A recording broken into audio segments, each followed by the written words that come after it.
Hi boys and girls, today we're going to read chapter 11 of The World According to Humphrey. TV or not TV? Wow, Friday was a great adventure because AJ took me on the school bus. It was noisy and smelly and very, very bumpy. And just about everyone on the bus wanted to get a good look at me, including the driver, Miss Victoria. It was exciting, almost too exciting, because AJ couldn't hold my cage steady and I was slipping and sliding and bouncing until I was quite dizzy.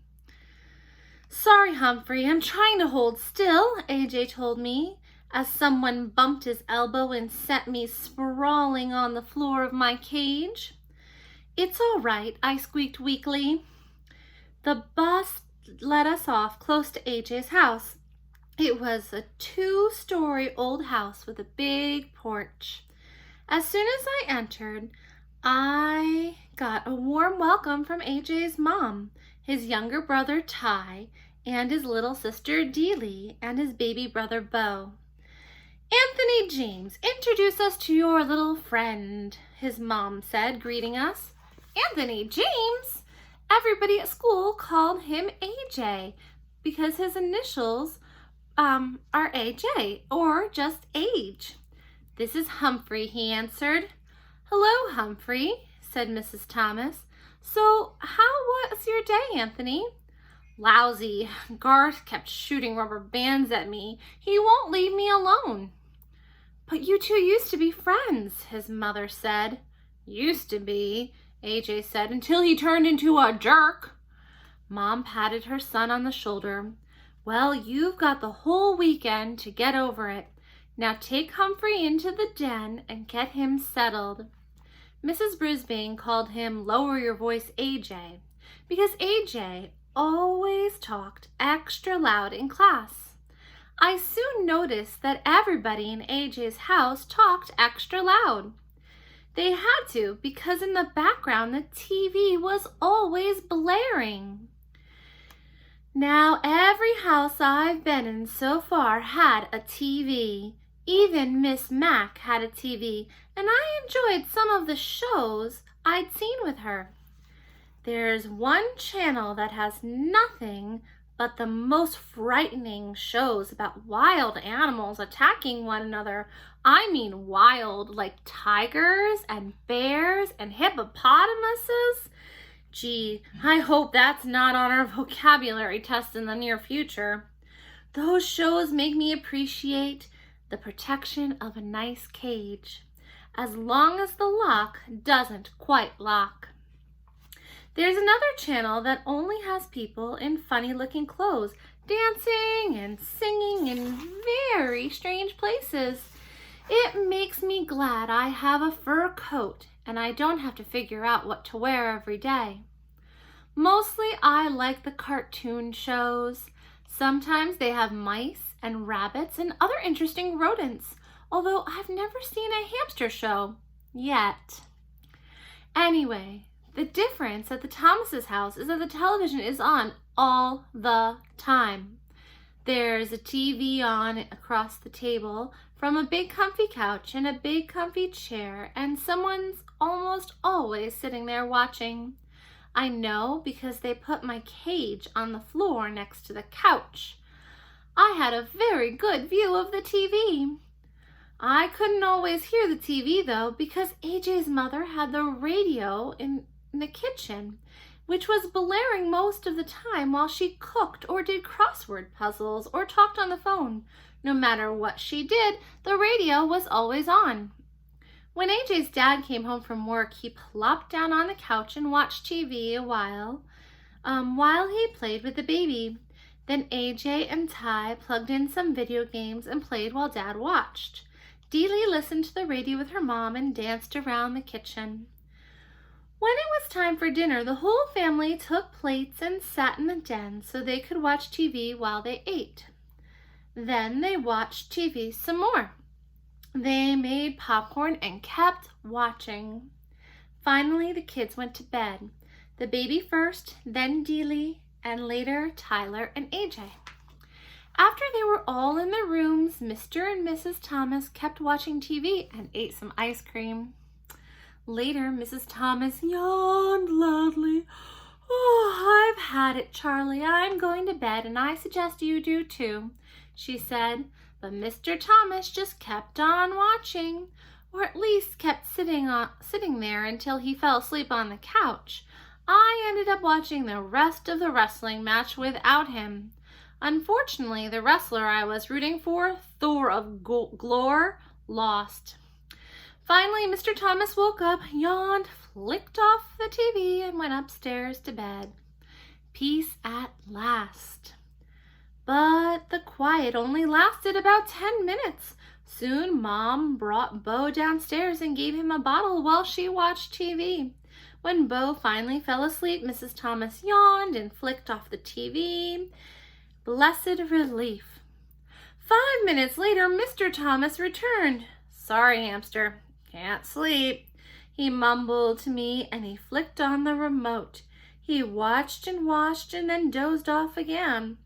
But the TV stayed on, leaving me no choice but to watch a string of commercials for car waxes, weight-reducing programs, exercise machines, and red-hot harmonica classics. The combination of being nocturnal and being bombarded with sight and sound kept me wide awake. At the crack of dawn, Dealey tiptoed into the room, dragging her dolly by its hair, and switched to a cartoon show about princesses. She watched another show about cats and dogs. Scary. Then Mr. Thomas woke up and wanted to check some sports scores. Mrs. Thomas handed him the baby and his bottle, and soon the older boys switched over to video games, and their parents watched them play. It was loud, loud, loud, but the Thomases didn't seem to notice. "What do you want for breakfast?" Mom shouted. "What?" Dad shouted louder. "What do you want for breakfast?" Mom yelled. "Toaster waffles," Dad yelled louder. "I can't hear the TV," Ty hollered, turning up the volume. "Do you want juice?" Mom screamed. "Can't hear you," Dad responded, and so it went. With each new question, the sound of the TV would be turned up higher and higher until it was positively deafening. Then Mom switched on her radio. The Thomases were a perfectly nice family, but I could tell it was going to be a very long and noisy weekend, unless I came up with a plan. So I spun on my wheel for a while to help me think. And I thought and thought and thought some more. And then it came, the big idea. I probably would have come up with it sooner if I could hear myself think. Around noon, the Thomases were all watching the football game on TV. Or rather, Mr. Thomas was watching the football game on TV while AJ and Ty shouted questions at him. Mrs. Thomas was in the kitchen listening to the radio and talking on the phone. Dealey played peekaboo with the baby in the cozy chair. No one was watching me, so I carefully opened the lock that doesn't lock on my cage and made a quick exit. Naturally, no one could hear me skittering across the floor as I made my way around the room, over to the space behind the TV cabinet. Then, with great effort, I managed to pull out the plug, one of the most difficult feats of my life. So the TV went silent, beautifully, blissfully, silently silent. So silent, I was afraid to move. I waited behind the cabinet, frozen. The Thomases stared at the TV screen as the picture slowly went dark. "Ty, did you hit the remote?" Mr. Thomas asked. "Nah, it's under the table." "Anthony, go turn that thing on again," Mr. Thomas said, and AJ jumped up and hit the power button on the TV. Nothing happened. "It's broken," he exclaimed. Mrs. Thomas rushed in from the kitchen. What happened? Mr. Thomas explained that the TV had gone off, and they discussed how old it was, 5 years, whether it had a guarantee, no one knew, and if Mr. Thomas could fix it. He couldn't. Everything was fine, and it went off just like that. I guess we better take it in to get fixed, Mr. Thomas said. How long will that take? Dealey asked with a whiny voice. I don't know, her dad replied. Well, how much will it cost? Mrs. Thomas asked. Oh, yeah, her husband said. I forgot. We're a little low on funds right now. Then the baby began to cry. I thought the rest of the family might start crying, too. Well, I get paid next Friday, Dad said. AJ jumped up and waved his hands. That's a whole week away. I'm going to Grandma's house. Her TV works, said Ty. Me too, Dealey chimed in. Grandma's got her bridge club over there tonight, Mom said. I know, said Dad. Let's go to a movie. Do you know how much it costs to go to a movie? Mom asked.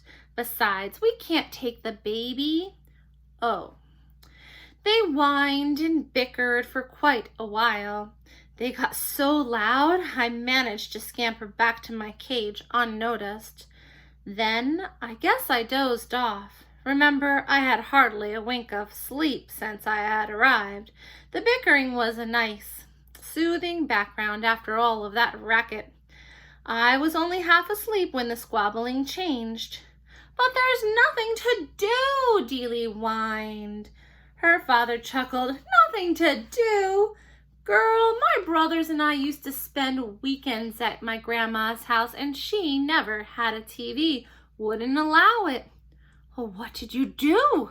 AJ asked. Oh, we were busy every minute, he recalled. We played cards and board games and word games, and we dug in her garden, and we played tag. He chuckled again. A lot of times we sat on the porch and talked. My grandma, she could talk.